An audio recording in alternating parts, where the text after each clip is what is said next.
Se a gente deixa pelo menos 2 pessoas e sai sempre quem estava mais tempo e não quem pegou, a gente vai rodando também quem está na defesa. E essas pessoas vão cooperando para pegar mais rápido. E a cooperação é um outro valor importante aqui dentro do basquete e dessa caracterização. Além de ter a questão do caráter, né? Se eu fui pego, eu preciso aceitar, eu preciso me acusar e eu preciso trocar com quem estava ali na rua. Então, sem deixar de lado, é claro, o referencial tático-técnico, que é a gestão desse espaço da quadra para eu poder atravessar, né? Essa competência com o drible ou de manipular a bola para eu superar um defensor direto, e progredindo em direção à cesta, ou nesse caso ao outro lado da quadra, seja com o manejo da bola ou seja com o drible. Então, dentro dessas tendências atuais do ensino-treino do basquete, e que vocês vão ver uma série de exemplos nas situações práticas que esse curso contempla, a ideia é que as atividades exijam sempre que possível a cooperação, né? A gente tem, obviamente, as situações de 1 contra 1 no basquete, e que aí eu não tenho essa possibilidade de cooperar, mas como modalidade coletiva isso é fundamental. Estabelecendo estratégias de jogo, né? Estratégia é aquilo que eu tento estabelecer antes, resolvendo situações táticas, ou seja, lidando com a sua imprevisibilidade, sozinho, com companheiros e companheiras e considerando adversários, fazendo essa leitura tática. É a partir da tática que eu vou escolhendo os gestos que resolvem os problemas do jogo. É a partir dessas situações imprevisíveis que eu vou lidando com as questões socioemocionais do basquetebol. E é a partir do conhecimento da sua história que eu vou aumentando o respeito, o carinho e a aderência e engajamento na modalidade. A gente traz aqui um quadro com um conjunto de possibilidades didáticas que você pode fazer, né? Desde exercícios analíticos, exercícios sincronizados, dar espaços para o jogo espontâneo entre as crianças, delas praticarem habilidades sem o tempo todo ter também a coordenação de um professor ou professora, né? As brincadeiras, os jogos pré-esportivos, jogos reduzidos ou situações de jogo, pequenos jogos, como a gente vê na nomenclatura, o próprio jogo formal, né, ou meia quadra. Então aqui a gente tem um quadro de tudo que é possível e a gente traz dentro de um quadradinho vermelho aquilo que a gente considera mais coerente com a compreensão do basquetebol como um jogo, né, como um jogo imprevisível, de oferecer muitas situações de vivenciar inclusive os fundamentos do jogo dentro de estratégias de aplicação que favoreçam as questões de imprevisibilidade, tomada de decisão e relacionamento afetivo com o jogo mesmo, né?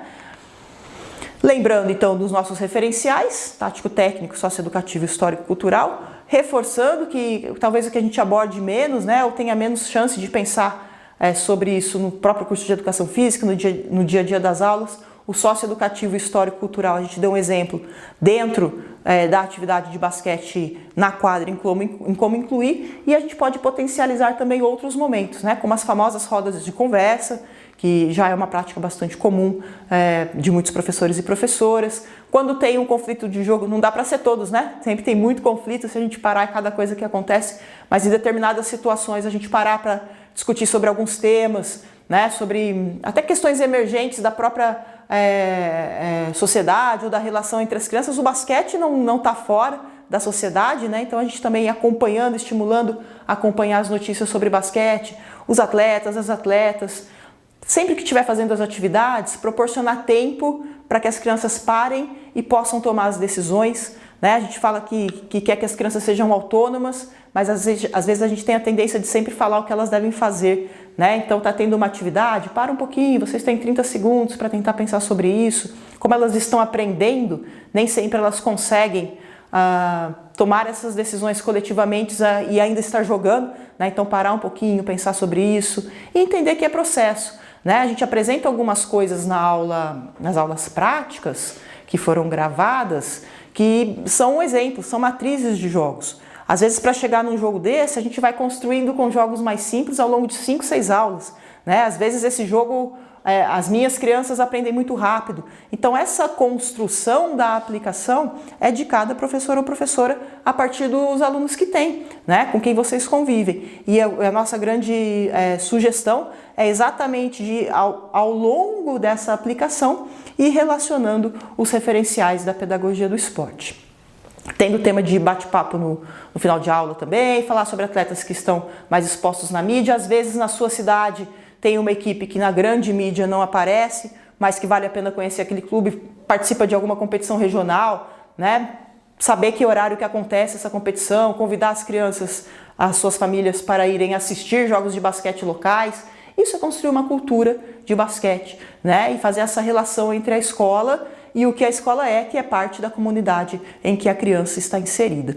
E considerando aí os elementos mais recentes, como as tecnologias, né? Pensar em situações remotas ou mesmo impressas, vai depender do seu contexto, de ampliar os conhecimentos sobre basquete, né? Aqui a gente traz um exemplo para vocês da possibilidade de fazer um folhetinho ou um livro didático. Essa é uma página de um livro didático contando a história do basquete, a historinha que eu já contei aqui para vocês, que a gente vai ver na aula gravada, prática também sobre ela.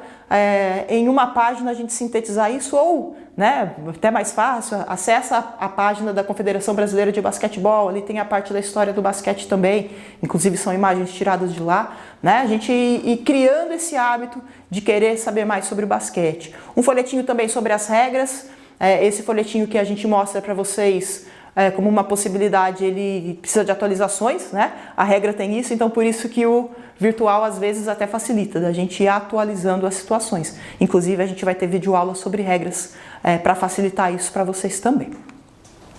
E um desafio é pensar um pouquinho, né? Você está fazendo aqui essa videoaula nesse momento, você talvez já tenha dado aula essa semana ou na semana passada. O quanto desses elementos que a gente foi conversando sobre os 3 referenciais da pedagogia do esporte, o que já aparece na sua aula, o que você acha que pode fazer de diferente, de repente implementar algumas dessas estratégias sugeridas aqui, né? Se quiser pausar um pouquinho, fazer uma listinha e pensar um pouquinho sobre a sua aula e essas possibilidades, é sempre importante a gente não só revisar o que a gente fez, mas sobretudo a gente tentar atribuir um sentido, né? O quanto isso foi positivo, não foi, o que eu posso melhorar, como que eu me senti, são elementos importantes do nosso percurso como professor ou professora, né? De estar também se avaliando. Falando em avaliar, esse é o último elemento dentro dos 4 que a gente trouxe da pedagogia do esporte, né? Organizar, sistematizar, aplicar, avaliar.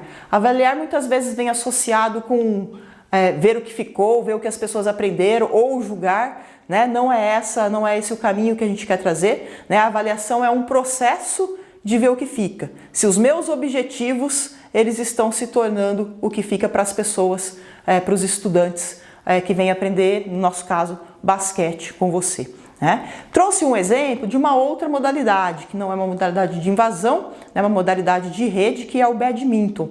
A gente teve uma experiência muito interessante numa escola de São Paulo, de estabelecendo os processos avaliativos ao longo de toda a aplicação dessa modalidade, que era nova para aquelas crianças. Talvez isso aqui possa te inspirar também, tanto ao incluir o basquete, como a avaliar essa modalidade caso ela já esteja acontecendo, tomara que sim, na sua escola, né? A avaliação ela pode ter um papel de diagnóstico, de eu entender o que os alunos e as alunas conhecem sobre o basquete. Ela pode ter um papel e deve ter um papel formativo, né? Ela também faz parte do processo de aprendizado e por isso que ela pode acontecer ao longo de todo o processo e vai nos alimentando, né? Se aquilo que a gente queria ensinar de fato está acontecendo, e ela pode ser somativa, né? De afinal de contas eu ver no final do processo o que foi que ficou. Então aqui um exemplo para vocês de uma avaliação diagnóstica, de eu saber afinal de contas o que as crianças conhecem sobre basquete. Nesse caso foi do badminton, né? Mas foi pedido para que coletivamente elas desenhassem, né, um mapa conceitual, uma figura que representasse tudo o que elas conheciam sobre esse esporte. E aí, nesse caso, vocês podem ver a palavra badminton escrito grande, né? Uma alusão à raquete, à rede, ao tamanho da quadra, à televisão, e aí não passa a modalidade, né? Tem também uma pessoa em cadeira de rodas jogando, mostrando o badminton adaptado, que é uma modalidade olímpica e paralímpica. Então, todos esses elementos foram aparecendo já nas primeiras aulas, a partir do momento em que os professores foram apresentando a modalidade, né? Então, o que você sabe sobre o que os seus alunos e alunas sabem sobre basquete? Só tem um jeito de saber, perguntando, né? E essa é uma estratégia de conhecer o que eles sabem nesse momento sobre basquete e também deles aprenderem juntos, né? Que para fazer esse desenho, essa figura juntos, eles tiveram que conversar e trocar bastante ideias sobre o próprio basquete.